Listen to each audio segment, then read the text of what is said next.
So welcome, everyone. As you know, this is our monthly Hard Powered Business or Hard Powered Speaker Community call, right? Everyone is wondering, who is that community? Well, we started, until very recently, we called it the MySpeaker Business Community. And, since pretty much 2 years, we also launched another community called the Hard Powered Global Nation. And if you're not a member of that community yet, where you can exchange with other speakers, entrepreneurs, change makers, business leaders. I just shared a link in here. So make sure that you join us there, so you're always up to date on our upcoming exclusive events, and you pick up hints and tips on how to boost your speaking and your business further. Well, some of you, might not know me very well yet. So, I'm Monique Doxel. I'm the founder of Hard Powered Business, and our mantra is speak up, scale up, impact the world. And I know that each and every one that's here with us today wants to make a bigger impact in the world, right? We've over the years helped hundreds of clients from more than 50 countries to go professional with their speaking, and also to double, triple, even quadruple their income with our Voice to Millions framework. And I've been a speaker myself for around 20, or paid speaker even for around 20 years. I've been on stages in more than 25 countries all over the world. And, again, if you want to use speaking to grow your business, there's always a special gift that I share with everyone, because again, I combined my 50 best ways of how you use your speaking to grow your business further. I share my Speak to Scale map here in the chat as well. Pick it up, it's free, okay? It contains a lot of hints and tips on how you can use your speaking to grow your business further. But this session is not at all about me. It's all about you, each and every one of you individually, and of course about our precious guest that will inspire you as every time to get practical hints and tips so that you can apply them in your business for your speaking right away. You can ask your personal questions on how you make your speaking and business flourish further as well, as we are here together every month. And also, you can exchange and connect with other professional speakers. It's always good to know that there's other people all over the world being as keen and passionate about sharing your word in a greater way, making a bigger impact. So connect with each other, and also, get help and support from others on your high priority project. So at the end of our session today, we'll open the space. If you have something to share, or you need feedback, or you need support with, please share that with us here as well. And, some of you are just right now, like me, enjoying a lunch break, right? So just enjoy simply a break with us and have fun with us.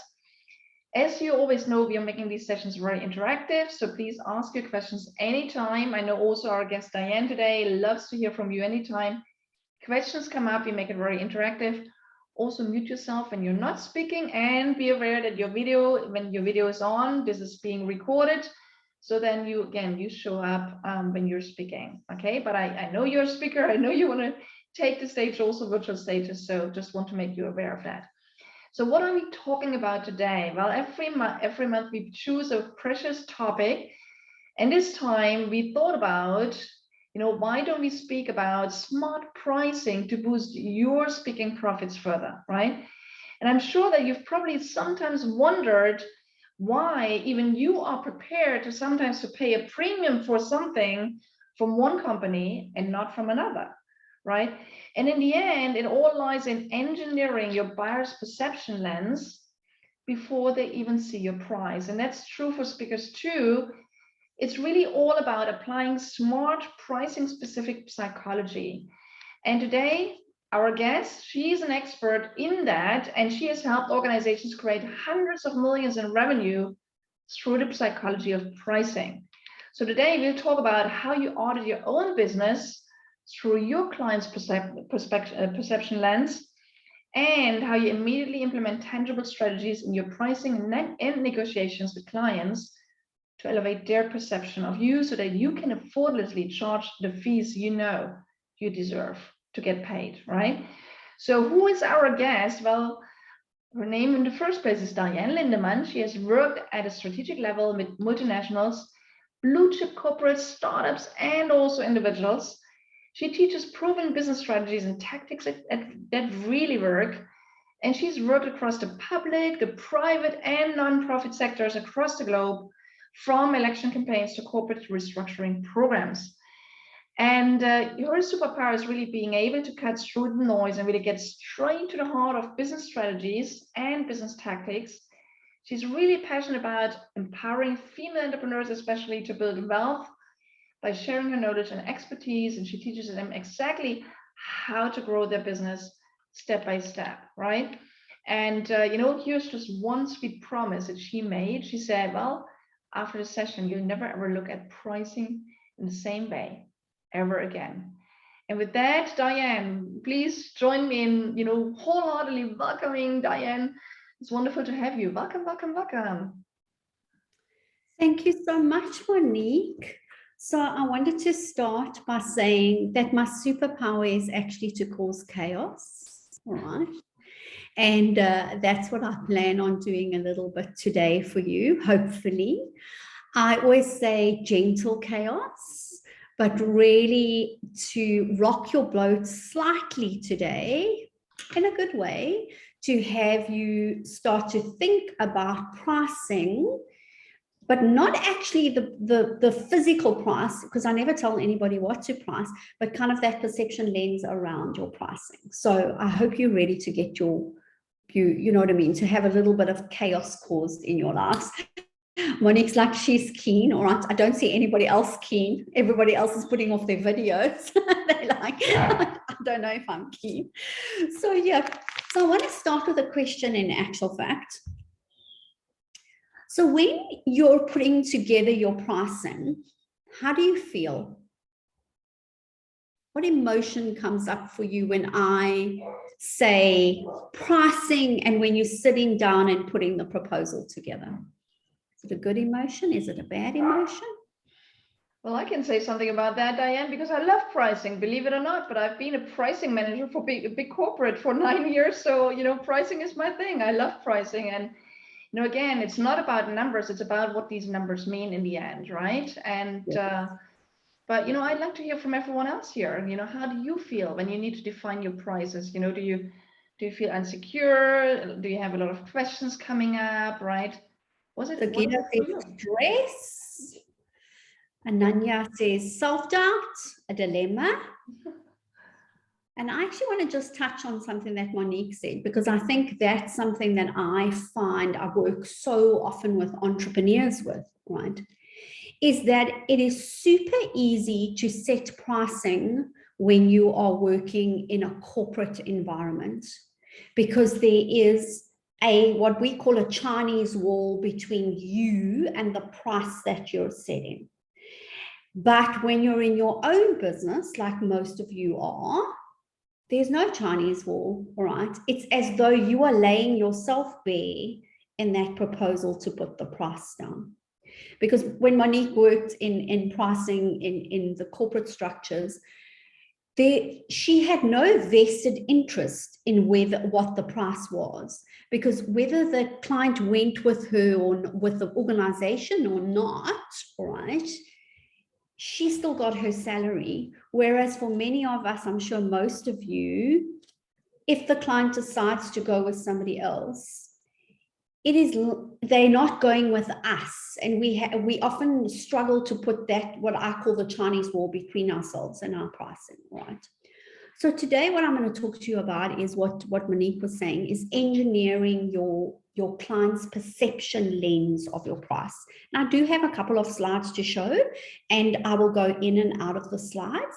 I do want to say this is, yep, there we go. So Monique says, yeah, you had a bonus, so it depended on the success, but that was a bonus by the very word, all right? And I find this is where a lot of people struggle.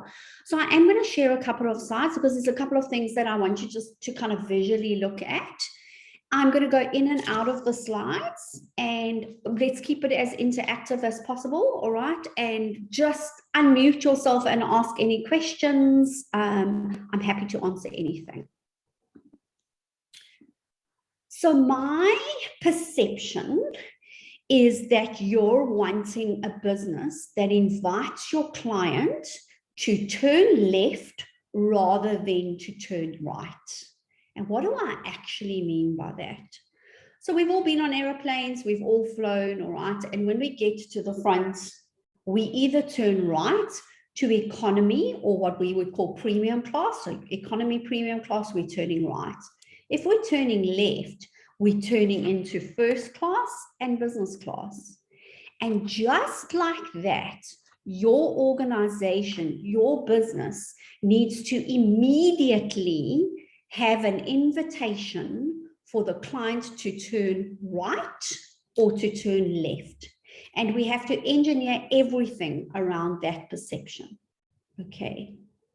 Now, you will know that and I always use the aeroplane as the example, but sometimes there are subtle changes that take you from, so business class to first class. There's a subtle change. It's not a huge change, but we know that we're now in business class, and now we know that we're in first class.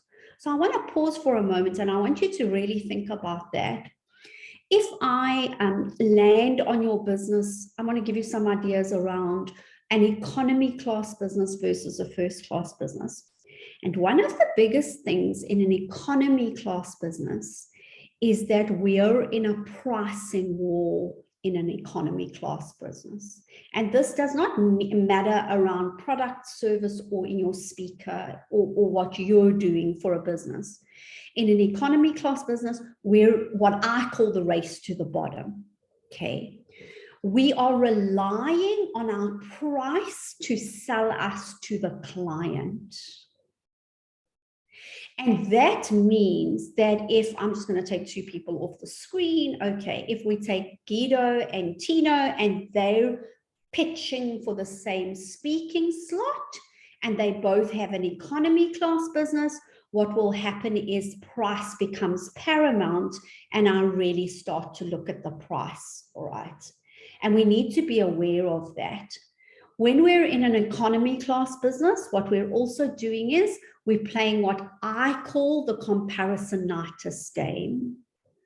So what I mean by that is that if we took the two gentlemen again, that they are going down the rabbit hole of looking what other people are doing, how other people are pitching, how other people are putting their proposals together, their websites together, stuff like that. And can you see what's happening to the client? I'm getting much of a sameness. And when I get much of a sameness, price becomes paramount. And if I like Tino, but Guido is slightly cheaper than Tino, I, as the client, have no compulsion. I will contact Tino and say, my budget is lower, all right, to see whether he can match Guido. So we have to understand that about an economy class business.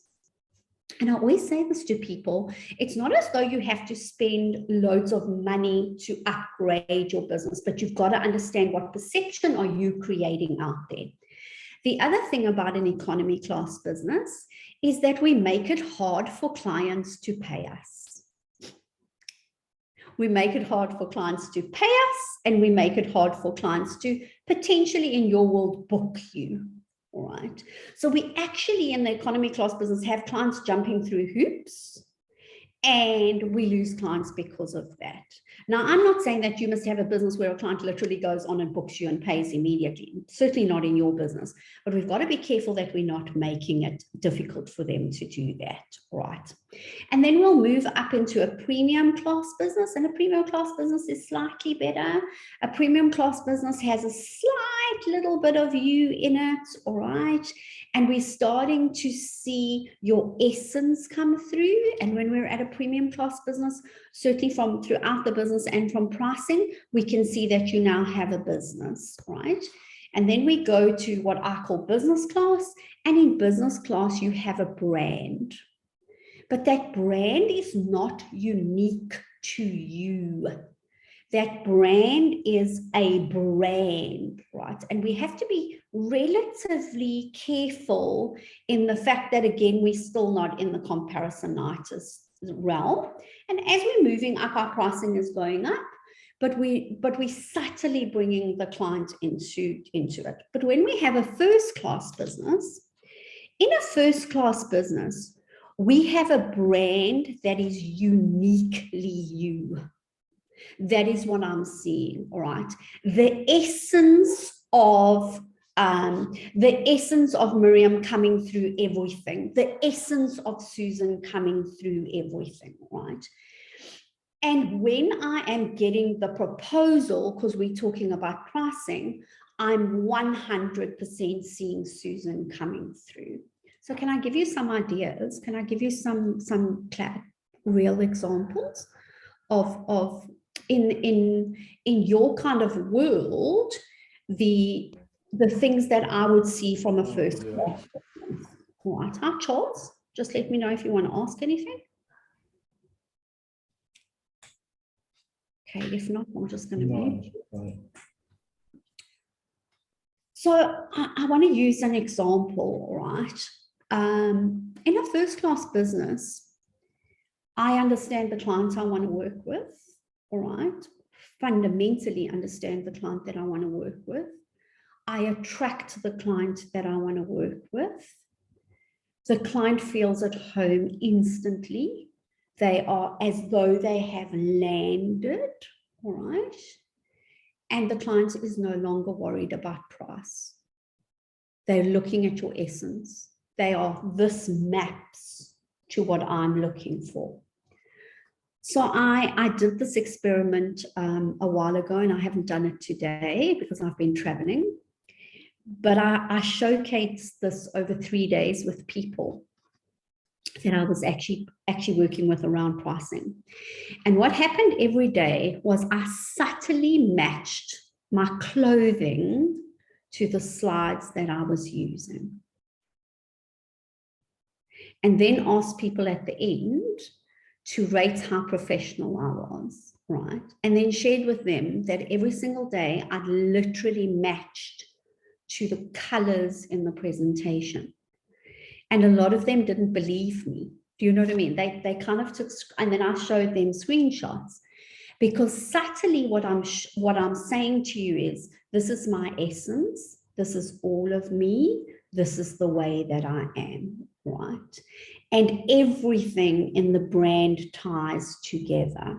So by the time the client looks at the price, they're not interested in the price, all right? Well, they're interested, but they're willing to pay that premium, because in the first class business, the client is put.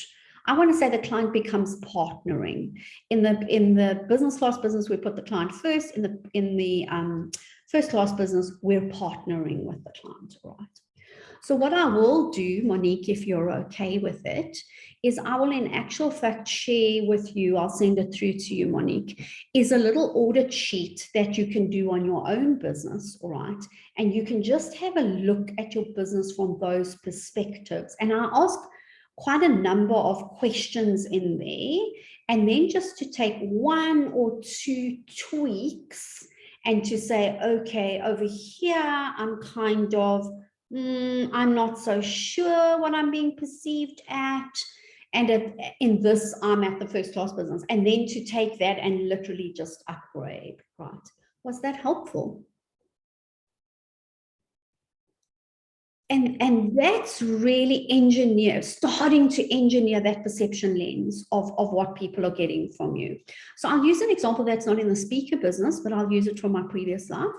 So one of the things that I used to do, all right, and we were working on massive proposals, is that I had bespoke gift boxes made, right?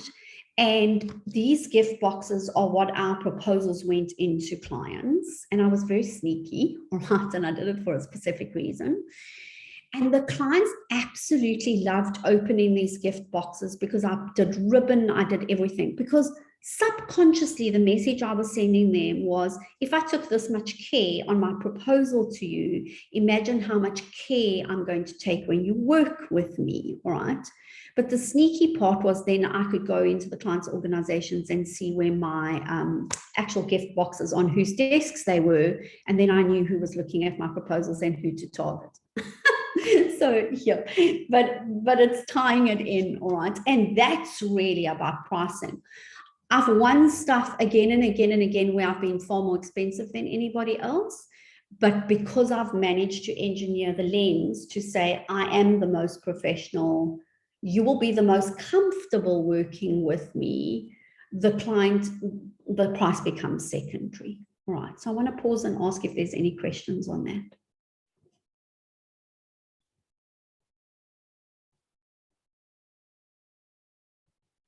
Kayana? Hi, hi Diane. Thanks for taking us with you on those journeys. And I have a question, like, how would you, I mean, I love the idea about the gift box and everything, and then you sneak in and you see who has been opening it. How would you go about doing this all virtually? Because I've been doing all my proposals literally virtually, some of the workshops and some first speaking experiences are also virtual. And you literally only have a screen experience. Any hints there? I mean, matching outfits is also a nice idea. I like that as well. Maybe 1 or 2 tips about that. So I want to say in the virtual experience, I hate Microsoft Teams. So let's just put that on the table, all right? So please don't ask me anything about Microsoft Teams. I had a meeting with a client this morning, couldn't even get my video to work on Microsoft Teams, and they were convinced I was in my PJs. And I was like, no, I'm not in my pajamas. I'm actually really dressed for today. So you can engineer this virtual experience to be something quite unique. So Jonna, can I give you I'm a real practical person. Can I give you a real practical example? So I've worked with the teams from Kellogg's, right? Kellogg's International, right? Actually, in fact, I know there's somebody from India. Yeah, they're actually based out of India. I worked with that team who was then in Dubai. And we actually engineered the waiting room that they came into Zoom, that we did some, what would you call it, background stuff and whatever, so that immediately had them understand that this is not just a waiting room they're going into, you know what I mean?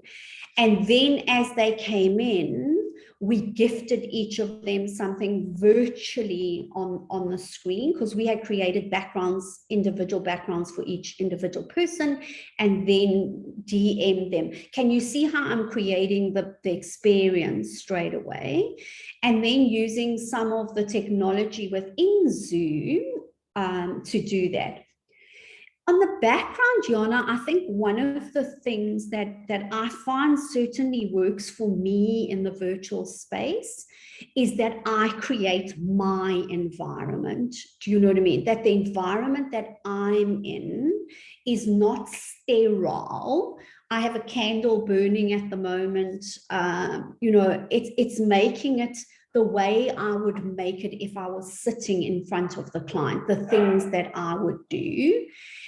And that also means that my energy is at the right place when I'm working with the clients. Is that, I mean, I could speak about it for hours, but does that give you 1 or 2 practical little things that you could do? So yeah, all right. Which is why I don't like Microsoft Teams, because you can't do any of these things on Microsoft Teams. And Jonna, just to end, one of the very cool things that I found often helps is to do a poll immediately. And I didn't do that today, but I often do a poll immediately, boom, straight away. And even if I'm presenting to the client where we're talking about my proposal, I do exactly the same thing. I give them a poll. Do you know what I mean? Like something unique that I want them to realize in the proposal that I've given them. All right, okay. So I just wanted to see if there was a question. What were the things that I did to build the brand to be uniquely me? A couple of things that I did was, number one, certainly, I want to say, really stepped into understanding where my strengths lay, and my strengths lying going live. Okay, so I'm a big live component on Facebook. You know, a lot of people, and I know we're all speakers, so we find it relatively easy. I don't know, maybe you do, maybe you don't. But really taking and saying, okay, oh, my apologies. Let me just check I'm on the right one. I just want to check I'm on the right one. Yes, sorry, it's Tuesday and the garbage men come on a Tuesday. So my humble apologies about the dogs. So it's really just doing the things that I know resound with people that are uniquely me. I didn't go down the comparisonitis route. I did blue sky strategy, which is something that blue ocean strategy, which is something I do with all my clients, and really started to understand where my uniqueness was. And my uniqueness is often that I am very practical and I actually have the experience. I find that a lot of people who operate in my space talk at a very, like a high level, but they don't have the practical experience in teams. I also did a lot of branding stuff, as you can imagine, and really did a lot of, I have a membership with a photographer that I get a branding shoot once a month, right? I literally brand once a month. I have a shoot once a month. I don't always use it for me. I use bespoke imagery, and then in everything that I do which is uniquely mine, all right? Okay, I hope that helps. I'm actually in the phase of re-looking at some of the stuff again. All right, okay. Pleasure. So one of the most important things is the next question that I'm going to ask you. And I'm going to ask you the question, and it's kind of going to sound like it's a simple answer, but in actual fact, we've got to go behind this to figure out what we're actually doing. And it's this question, right? And the question is this: what are you really selling, right? What are you really selling in your business? And it's not, yeah, we'll go further than that, all right? Okay, I see somebody wrote results, right? But we have to go even further than that to really understand the essence of what we're selling to the client. So I'm going to give you some examples. And in your speaking businesses, it will be different, right? Because I don't know what your speaking business is on. So it would be working one-to-one, say, with Adam and with Susan, figuring out that their speaking businesses focus on different things, and then we would look at it, all right? So yes, there we go, intimacy with self. But let's go one level behind. What happens when I get intimacy with self? I become slightly more confident. Answer? Sorry. Yeah. Oh, okay. Sorry. No, it's just about developing a strong and deep connection with yourself and with your purpose. Because if you don't have that, that's my view of the world and view of how things happen. Basically, you cannot have relationships that are successful in your business and in your personal life. So everything, it starts with you leveling up, with you elevating yourself, elevating your game, elevating your perception of yourself, of your offer, of your business, of what to do, and then communicating that with in a powerful, precise, potent, and clear way to other people, so that you can enroll them in your vision. So correct me if I'm wrong. By working with you and doing those things, 3 things happen for me in the background. Number 1 is I become more confident in myself, okay, and what I'm bringing. Number 2 is I start to have a love relationship with myself, my business, other people. And the third one is that you bring me success in the form of whatever success looks for me. And that's what you're selling. It's fulfillment, success, and impact. I like to work on this 3 framework. So those are the things that you sell, and that has to come forward, all right? And that has to be through. So some of the things we sell, and I'll just name them for most of us, all right? We sell wealth, whatever wealth looks like to somebody. We sell health to people, all right? We sell health, we sell confidence, okay? We sell confidence, and again, behind confidence will go something like success. We sell relationships, which go with love. We sell love, relationships. We sell, I'm just trying to, off the top of my head, think what's the other one? I'm forgotten. We sell belonging. Okay, very often that's what we're selling. Okay, we're selling belonging to people, being part of an elite. So when I talk about belonging, it's not belonging in the way that we often think about belonging. But if you're speaking to, let's take an example. You've been asked to speak to a senior leadership team, people who've just gone into senior leadership team at an organization. The thing that you're actually selling these people is the elite club that they've just joined. All right, that's what you're selling them. You're not selling them your speech. You're selling them that by attending this and listening to you, they now belong to an elite club in their organization or in the world or stuff like that. And we've got to get behind what we're actually selling. So for me, it's clarity and confidence. It all starts with clarity. Clarity and confidence, so that they can see themselves in a much clearer way, see possibilities, see what they're up to, and then they can become clear about who they need to be in order to fulfill that vision. And then take it and say, okay, if they have clarity, what will happen for them? If that happens, what's the next thing that will happen for them? And I want to invite each and every one of you in your businesses to do that. Do you know what I mean? Like, if this person works with me, what is the next thing that's going to happen for them? What is the next thing that's going to happen for them? What is the next thing that's going to happen for them? In my business, it's relatively easy, okay?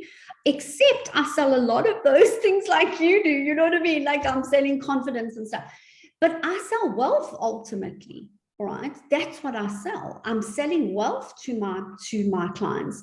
The whole journey takes them to a wealth journey, but throughout the journey at different points, I have to do that. It's the most powerful thing you can do, all right, is to really fundamentally understand how to engineer that perception lens around what am I really selling, and by working with me. And it's not like I go and I say, like you say, clarity. I don't go and say, you'll have clarity. You know what I mean? That's not what I say. I weave it through so that the person goes, oh, I'm going to have clarity. And if I've got clarity, I become a better entrepreneur, a better leader, a better whatever.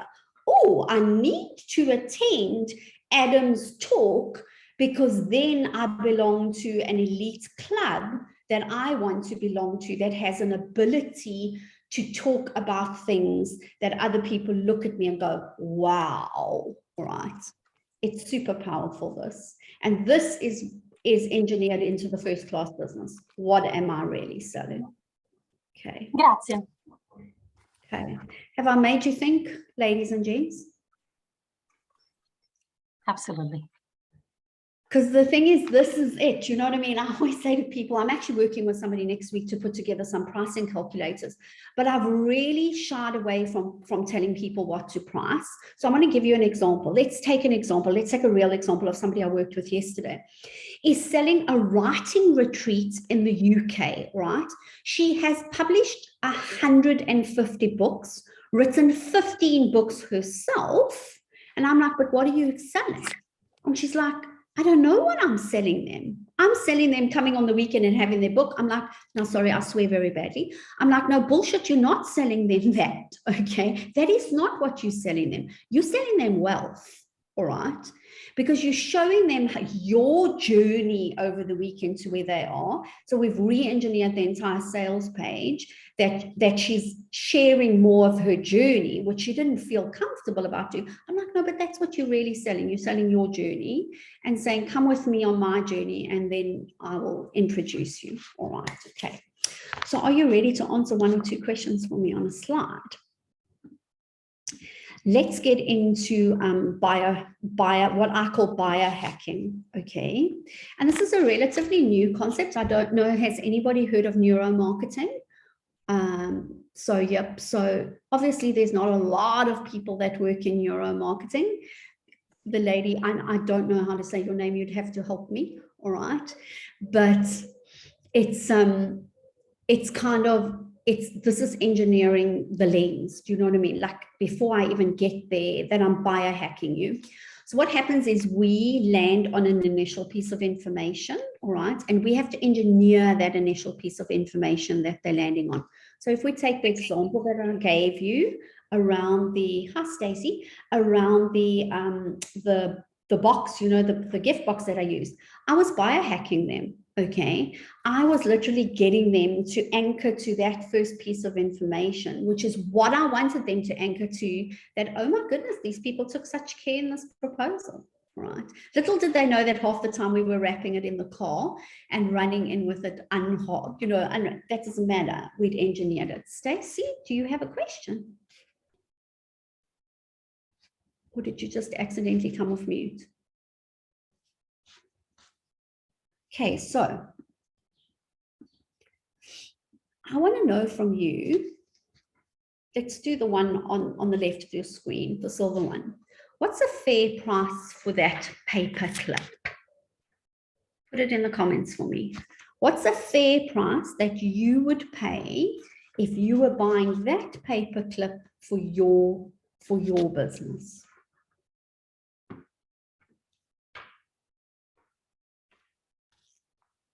I know you've all managed to see it, so I'm just going to come out so I can see all the comments, because I can't while I'm sharing my screen. Cents, 1 cent. I would look at Google Shopping if I didn't allow you to. 3 pence, okay. Pretty low, am I right? I think even if you looked at Google Shopping, you'd still come up with like 5 pence, all right? It depends on the value of the problem it solves for me at that moment. If my daughter sold it to me way more, all right? Yep, she's taking you. Listen, if you ever want to learn negotiation, just negotiate with a 6-year-old. What can I say? Okay, just negotiate with a 6-year-old. You'll pay a lot more than you would. Then why do you think McDonald's is so successful? Why do you think they're so successful? But it's relatively low, right? Now, similar, except it's a different color. What's a fair price for the one on the right-hand side of your screen? If you know the answer, don't answer, is what I always tell people.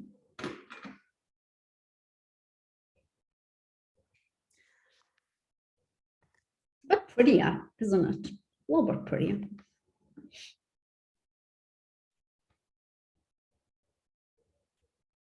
Okay, 2 cents.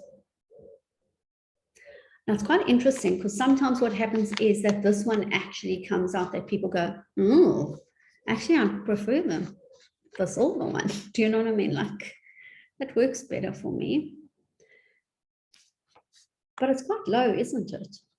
It's not, you're not paying a lot for this. Okay, now I'll show you. Now let's see where this really comes from and how they engineer the perception lens here. Can you see it's from Christie's? I mean from Tiffany's, sorry.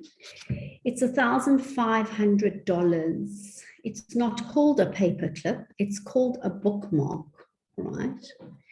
And what the other thing is, it's only available online and in the New York flagship store. Now they are doing a whole lot of stuff here. Okay, so we can see, and I want to talk about 1 or 2 things on the slide because I want to go back to the first class business. Very often in a first class business, when we are looking at the way somebody puts something together, there is a lot of white space around. Okay, there's a lot of expansiveness in their proposals. When they're doing their presentations on their slides, there's lots of expansiveness. They don't fill it, they keep it open, right? So we can see even just with the picture that I've taken, it's very open, it's not cluttered, right? But they're also engineering your buyer perception by saying things like, this is only available in our flagship store or online. What are they actually selling with this bookmark? And guess what? I went to go and have a look, because a couple of times that I've actually gone to take this picture, because I take it relatively often, is that they sold out, believe it or not. You can't actually get them. Right. Yes, Guido, that's exactly. Come off mute, I'll tell you what they're sharing. Exclusivity. That when somebody walks into my office, all right, and I have that on my desk, the reality is that the other person will recognize what that is. So I'm selling exactly what you're saying, selling exclusivity and status. Okay. And everything is engineered around that, right? And do they even look at the price? No, they don't. It's I'm buying that to be able to have that on my desk, that somebody who belongs to the same exclusive club that I do recognizes it. How are you doing that in your business, Guido? That's a very good question.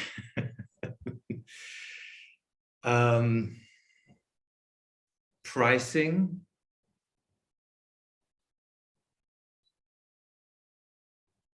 And taking them through an interview before we work. Okay. But I'm already realizing there's so much more. It's falling off the cliff on so many sides. If I think about exclusivity and buyer's perspective. Yeah.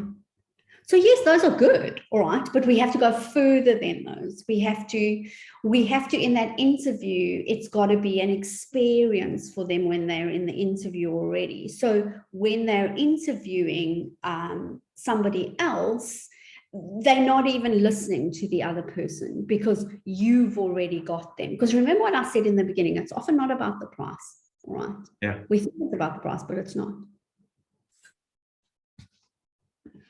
I hope you've had an aha moment. I had quite a few aha moments here. So, yeah. Okay. Thank you. Pleasure. Told you I was going to rock your boat. So, yeah. Okay. So we have to engineer it, all right? And what I wanted to talk about was one of the biggest ways to actually engineer in your business, right? And I want to talk about this. And also because we've got about 15 minutes left. So I want to talk about one of the biggest ways in a speaker business to engineer this. And also when you're sitting with the client and they're interviewing you and they're asking you for a price, all right? And I want to share with you that there's a very different way that we do our pricing when we are speaking to when we are actually putting it on the piece of paper, right? So I just want to share those two tips with you. So there's many different ways to hack the bio, but one of the most critical ways is in testimonial format, right? And we have to think about what we're selling, and the testimonials have to marry with what we're actually selling in the background. So it is not something like, I loved working with Stacey, she was a good speaker. It's not that, right? It's if Stacey is selling something like, I don't know, Stacey, what do you sell? Tell me what you got out of there. And then I'll use the example, if you're okay to share.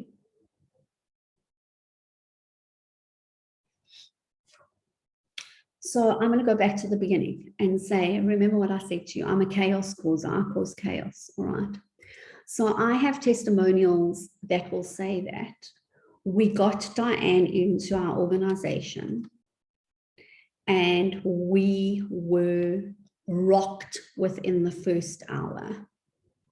We didn't know where we were going in the first hour because she rocked our boat so badly and she caused chaos. And then have them say, okay, but how did I pull you through that chaos? Right. So that somebody else looking at that goes, I want this woman, okay, because she is a chaos causer and we need chaos in our organization. And I can see how she pulls it through. All right. Okay. So it's engineering those testimonials. I'm always asked how many testimonials you need, and you need a couple of different testimonials. 6. Do you know what I mean? Like 6, about 6. Okay. And okay.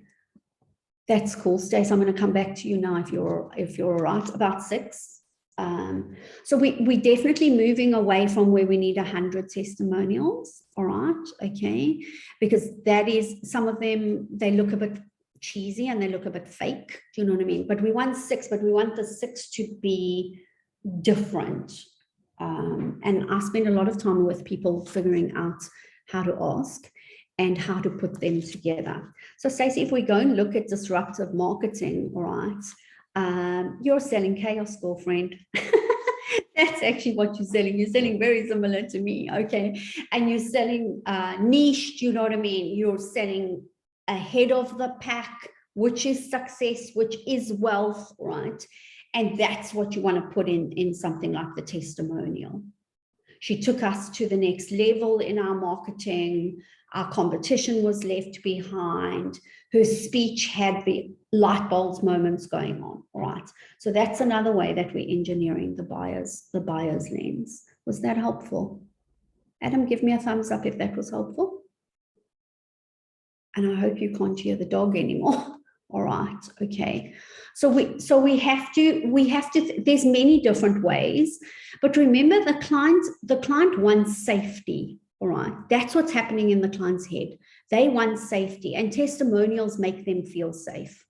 Right. Testimonials that really categorically speak to what they're looking for in a person that they're going to work with. And that obviously means right at the beginning, you have to understand your buyer, the person who's buying. You fundamentally have to understand how they make buying decisions and what are the things that are going to make them feel safe. All right, okay. So the second way is I want to talk about if you're on a call with a client. So I think it was Guido who said you get the client onto the call. Am I right, Guido? You get them onto the call. And now the client often is telling you what they're looking for. Is that how your call's going? Yes, we'll start off by them telling me what they're looking for. And I also make sure they know they're not just only interviewing me, I'm interviewing them if I see if they are fit. And that very often raises the bar. And then I give them an experience. We go in and create the first shift. So I'm not doing a teaser. I work, and either they like it and they get a taste for it, or they like it and they say, well, that's enough. Yeah. Oh, that's the $1 million one that we could do like a whole 2 hours on. How much do you give away in that call? I struggle with that sometimes. I give too much away and then they don't actually need to work with me. Do you know what I mean? They're like, oh, I've got enough. All right. I've had to work long and hard on that. And I know for many of you, that's something, because we're so passionate about our businesses. Do you know what I mean? We want to share. And then often what happens is they walk away and they're like, actually, I don't need to work with this person because I know enough. So Guido, we now get to the $1 million question where the clients, you know, you're interviewing your client, the client's interviewing you. And suddenly at the end of the call, they say, and how much would that be? What am I looking at? You know what I mean? We've all been there, haven't we? And then unless it's fundamentally what we had in mind, we've got a price. But now what often happens is that it's not fundamentally what we had in mind, all right? It's something slightly different. And perhaps I've got a speech, something, but I have to re-engineer the speech now for the client. You know, I have to re-engineer it. And they go, can you give me a price? So ladies and gentlemen, I want to just quickly take you through how to do this, okay? You have to anchor them at this point to high, all right, okay. You have to anchor them higher than what your price is going to be. You have to use round numbers, all right, not what I call complex numbers. We use round numbers and we say an engagement of a nature that you're talking about is between 30,000 to 25,000, or between 30,000 to 20,000, okay? And then your job is to watch the client to see what they do. And then you follow it up with the question of, how does that work for your budget? And some of them are going to start shaking, do you know what I mean? Because it is way outside of their budget. And then it gives you, Guido, especially for you, the perspective of, is this the client I want to work with? Do you know what I mean? Are they going to push me down? Okay, I've given them enough. There's no ways they can afford me. Or is the client saying something back like, that is not what we expected in the least? Do you know what I mean? Like, that is way above what we expected. Then it gives you an ability to understand and ask, where are you in that scale, right? And now you have the ability to come back again, right? But please understand that we must anchor the higher number first. And you know what I mean? We anchor them to that, right? And we give them high and then low. And when we give in our price, we don't go below the low number at all. We don't often go above the high number unless they come back with a whole lot of other stuff, but we want to go more towards the high number. And my suggestion is that you as speakers use round numbers. So you will hear very many people saying to use the number 9, you know what I mean, like 5999. No, I don't want you to do that, okay? And the reason I don't want you to do that as speakers is because to have you into their organization or to work with them is aspirational. And in pricing, when we are looking at aspirational numbers, we make them round numbers. So similar to what Tiffany did with the bookmark, where it's $1,500. It's aspirational, right? It's not, in my words, when I'm being sarcastic, it's not toilet paper we're selling, all right? It's aspirational. Okay. So yeah. But remember, we have to engineer everything. And in that call, we want them to engineer that they understand where we are. And if they can't afford you and you have created the first-class business, they don't feel guilty about not working with you. They don't feel bad about not working with you. You become the aspiration for the next time, right? And it's like, we really want to work with this person. We can't afford them currently. How do we engineer that the next time we're looking for somebody like Susan, like any of you, how do I find the money to work with them? It's the higher frequency energy than the guilt energy that is in the economy class business. Right. Okay. So I'm just going to pause there because I don't want to overwhelm you. You know, this can be quite overwhelming if I get into a whole lot of other stuff. But I think those are some of the things. And the last thing I want to mention, especially from a speaker's business, is unavailability. You see, in a first-class business, we are unavailable more than we're available. You work on my time frame, right? So it's saying I take, and it's not like I take 10 clients, but I would use words like, this is it's heavy energy for me to do this. I only do one of these every 6 weeks because of my preparation for this. So the client knows, and I'm already fully booked for my next 6 weeks. So we need to look at the next 6 weeks. Right. Can you see I'm just engineering everything that I am in control? Monique, that's me. I didn't want to share. Amazing. Wow, that is really so many gold nuggets and suggestions. And, you know, I mean, of course, even me, knowing pricing inside out, it's great to have that reminder on exclusivity. And, and again, I think we need to keep thinking about these things in our business again and again, right? So I'd like to open up the space. If anyone still has a question to Diane, I think we still have time to answer 1 or 2 more questions. Diane, do we? Yep. Right. So who, again, just either put it into the chat or just unmute yourself and hop in here. Yes. I have a question, Diane. Can you repeat it again to anchor the higher price first? Yeah. Can you repeat the sentence again? Okay. So, now you're asking me to do something that I can never ever do. All right. And I'm being honest now, because once I've said something, it's out of my head. But it would be something along the lines of, I would say project, but I mean, you can just change it to your language, okay? But a project of this complexity, of this nature, in my experience, so let's start again, right? In my experience, what you're looking for, I'm going to say between 30,000 and 20,000 based on the complexity. All right. So maybe just look back at the video, because I normally, the first time I do it is normally quite good. And then I can never remember what I said the second time. That's a secret I'm telling you. All right. Does that help you, Dania? Yeah, you say the higher number first and okay. And then lower.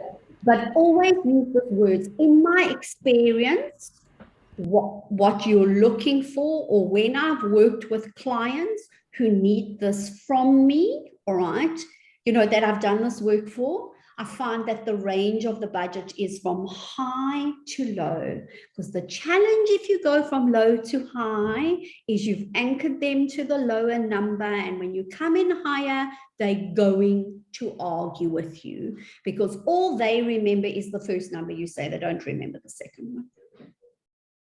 It's just okay. Your brain doesn't. Okay, thank you. Okay. You put up your. And I think we have Guido has his hand up. Guido, you want to come? Yeah, it's more of a maybe a language question.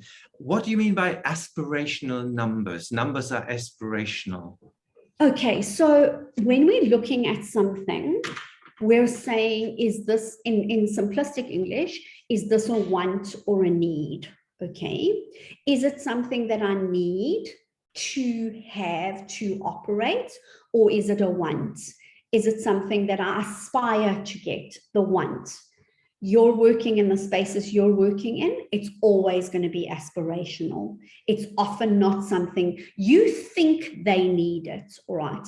But it is put on the piece of paper as the nice to have. Yeah. All right, okay. And that's why we're wanting to show them that even if they can't work with us this time, Guido, the next time they're ready to work with us, they have an idea of the budget, okay, and they can come back to us. I think it's also linked to what you said, right? I mean, when you're selling, what you're selling, the discussion we had earlier, right? You're not selling, hey, come and write a book, right? It's about, it's about prestige, it's about wealth, it's about reputation, and all of these kind of aspirational things, right? So that's aspirational, Guido. I think you are very much working in this aspirational space, I'd say. Yeah. Thank you. So Guido, if you took so I know a lot of people have an aha moment when I say this, all right? So I'm going to use a product example. Many of you in this room know about vision boards. Some of you must probably even have your own vision boards, all right? And there are things on your vision boards. You don't feel bad about the fact that you can't afford that thing now. You're working towards that. And very often you in this room as speakers are on some organization, some individual's vision board, all right? And when they come to you the first time, it's still on the vision board, but they're now getting to the reality of manifesting it from the vision board into whatever. If you walk into Prada, for instance, and you can't afford something, you don't beat yourself up. You take a photograph of it and say, I'm going to get that in the next 6 months. Your businesses want to be the same. Yes, that makes sense. Thank you. Pleasure. Pleasure. Good. Okay, I don't see any more questions. I start seeing some thank yous. Thanks for explaining psychology of the buyer. Thanks for sharing your experience and perspectives. Great. I know that I know that you all would appreciate Diane, right? Again, starting to look at pricing from a different perspective. In the end, taking the pricing out of the game is the trigger, right? And that's the secret, right? It's really getting clear on what is the value we are providing and what is it really we are selling. What's the aspirational thing people want to go for? Otherwise, we wouldn't buy that clip, right? And definitely not at that price tag. It would need to mean something massive to someone to put $1,500 on the table for something like this, right? So it's actually the meaning is the aspirational thing. Great. It looks like we kind of, can you put into the chat, like what maybe one thing that you took away today? What is your number one thing you're going to start either thinking more about or applying in your business or in your speaking? What is that one thing we'd like to know? And of course, Diane, you're going to share with me the link. So we're going to share the link as well to your sheet so that people can try that out, right? Okay. Gitanjali is still asking, how do you create an experience? You want to say something about this for a minute, Diane? You mean putting in here? An engagement of the nature you're talking about between 20. I just use those numbers randomly. I love to just, I often use like 100,000 to 80,000, and then people go, oh, what? Because I want you to start thinking bigger. Do you know what I mean? It's like, but there are people out there that charge that, right? And why? How are they charging that? Because that's the whole other side. Do you know what I mean? We start with ourselves. We've got to understand where we're coming from. Right. So yeah. And then also, quite a lot of great takeaways, like Danya loves, like an engagement of nature you're talking about is between 25 and 20K, right? And Jana is saying, what helped her is really asking the question, what is it we are really selling, right? So a lot of ahas, a lot of, suggestions. And I love, Diane, that you promised us to say we'd never look at pricing the same way. I think, yes. Can you see a thumb up from everyone is saying, hey, yeah, definitely going to start looking at pricing in a different way, right? And, again, just digest. And I love what you said at the beginning, Diane, where you said, hey, I'm a disruptor, right? I plant questions. So, and again, it's up to us to really dive into this and finding the answers. So thank you, Diane, for being with us. Anything else you want to say to round off our session today? No, look, and I think the one thing I just want to say is don't try and do everything at once. Take one step at a time. Find one place, just, you know what I mean? Tweak that, tweak that, tweak that. And the second and the last thing I want to end with is please understand that people like Amazon review their pricing every 2 minutes. How often are you reviewing yours? Powerful question. So thank you, Diane, for being on with us and sharing your wisdom and experience. Thank you all for being on with us today. Is there, as we always say, there's also an opportunity for you to announce what's happening on your side. Does someone have any event, any launch, anything you would like us to know about at the moment? Unmute yourself and jump in. Not really? Okay, you can also put it into the chat. And also, I hope that you all picked up the link at the beginning, right? Our Heart Power Global Nation, right? So I hope you're all a member of that already. So you get these by the way, talking about exclusivity, that's a very exclusive community of speakers and entrepreneurs. So come and join us there and exchange with other speakers and entrepreneurs, change makers, business leaders from around the globe. So here's the link again. And Monique? And yes, Irina? I just want to say something because that is a byproduct of what we discussed on our last call.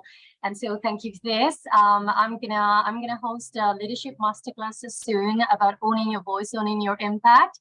And so that's thank you from the bottom of my heart, from the clarity that we got during our last call. Wonderful. And you know what, also, talking about a Heart Power Global Nation, right? I mean, every Wednesday we post a promotion post. So whenever you have something coming up there, put it in there, right? Every Wednesday. So that's tomorrow. Share what's coming up on your side. Let everyone else know, right? And also, I want to remind you of our Speak to Scale map. So if you want to use speaking to grow your business further, here's the map. Again, it's free, it's inspiration, but again, I don't want to diject from our session today with Diane. Start diving in again, right? Start asking these powerful questions.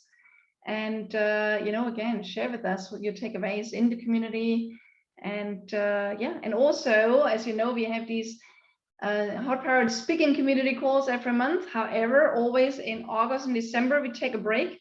So you won't have a call in August. Now you're going to say, oh, but hey, good news is we're going to be back in September, right? With an amazing topic. And I can tell you, we're going to talk about, you know, a very, very juicy topic right now that almost everyone speaks about at the moment. So keep an eye out on our community that's coming up. And in the meantime, I know for some of you it's summertime, some of you are taking vacations, so enjoy taking a little bit of time off. It's actually in these idle times that our greatest ideas come, right? And if you're not taking vacation or you're already back from vacation again, take the opportunity to look for your next speaking opportunities. And, you know, again, let us know how we can support you along the way too, okay? So thank you, Diane, for being on with us. Everyone is going to looking forward to see your template and play with these ideas further. And all of you, thank you, each and every one of you, for taking the time to allow us to inspire you and give you these additional golden nuggets to bring your speaking and your business to the next level. So as I always say, keep going out, keep making your magic, speak up, scale up, impact the world. That's what we are here for, right?